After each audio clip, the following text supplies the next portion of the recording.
Hi friends, welcome back again. Present Corona JN1 variant బాగానే ప్రభావితం చూపిస్తూ ఉంది.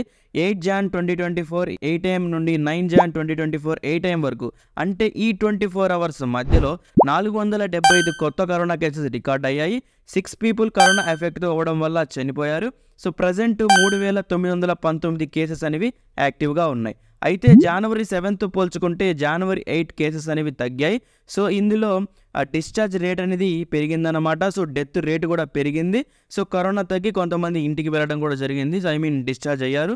సో ఇంకా స్టేట్ వైజ్ చూసినట్లయితే Karnataka highest active cases record అయ్యాయన్నమాట. సో తర్వాత హైయెస్ట్ యాక్టివ్ కేసెస్లో మహారాష్ట్ర అండ్ కేరళ ఉన్నాయి. ఆంధ్రప్రదేశ్లో కొత్తగా 11 కరోనా కేసెస్ అనేవి రికార్డ్ అయ్యాయి. సో తెలంగాణలో కొత్త కేసెస్ ఏమీ రికార్డ్ అవ్వలేదు.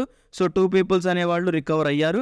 సో అదేవిధంగా 203 మందికి వ్యాక్సిన్ అనేది ఇంజెక్ట్ చేయడం జరిగింది. సో మొత్తంగా దేశంలో 220 కోట్లకు పైగా వ్యాక్సిన్ ఇంజెక్ట్ చేయడం అయితే జరిగిందనమాట. సో ఫీవర్, పొడిదగ్గు, గొంతులో నస, చికాకు, శ్వాస తీసుకోవడంలో ఇబ్బందిగా ఉంటే మీ దగ్గరలో ఉన్న క్లినిక్ని కన్సల్ట్ అవ్వండి.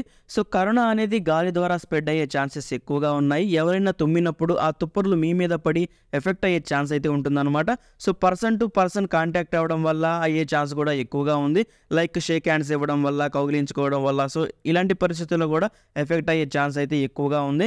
సో ఒకే వస్తువుని ఎక్కువ మంది వాడటం అనమాట. సో వాటర్ బాటిల్స్ కావచ్చు, లంచ్ బాక్సెస్ కావచ్చు, సో ఇలాంటి సిచ్యువేషన్లో కూడా ఎఫెక్ట్ అయ్యే ఛాన్స్ అయితే ఉంటుందన్నమాట. హెవీ క్రౌడ్లో ఎలాంటి ప్రికాషన్స్ పాటించకుండా తిరగడం వల్ల కూడా కరోనా ఎఫెక్ట్ అయ్యే ఛాన్సెస్ 100% ఉన్నాయి. సో డైలీ రెగ్యులర్గా హ్యాండ్ వాష్ చేయడం వల్ల, మాస్క్ వేసుకోవడం వల్ల, డిస్టెన్స్ మెయింటైన్ చేయడం వల్ల, తుమ్మినప్పుడు తగ్గినప్పుడు కర్చీఫ్ అడ్డు పెట్టుకోవడం లాంటి ప్రికాషన్స్ పాటించినట్లయితే కరోనాకి ఎఫెక్ట్ అవ్వకుండా జాగ్రత్త పడవచ్చు అన్నట్టు. ఓకే ఫ్రెండ్స్, మన ఛానల్ని ఎవరైతే సబ్స్క్రైబ్ చేయలేదో ఇంతవరకు, సో వాళ్ళైతే సబ్స్క్రైబ్ చేయండి. ఇలాంటి డైలీ అప్డేట్ అనేది నేను ఇస్తూ ఉంటాను. Okay friends, thanks for watching this video.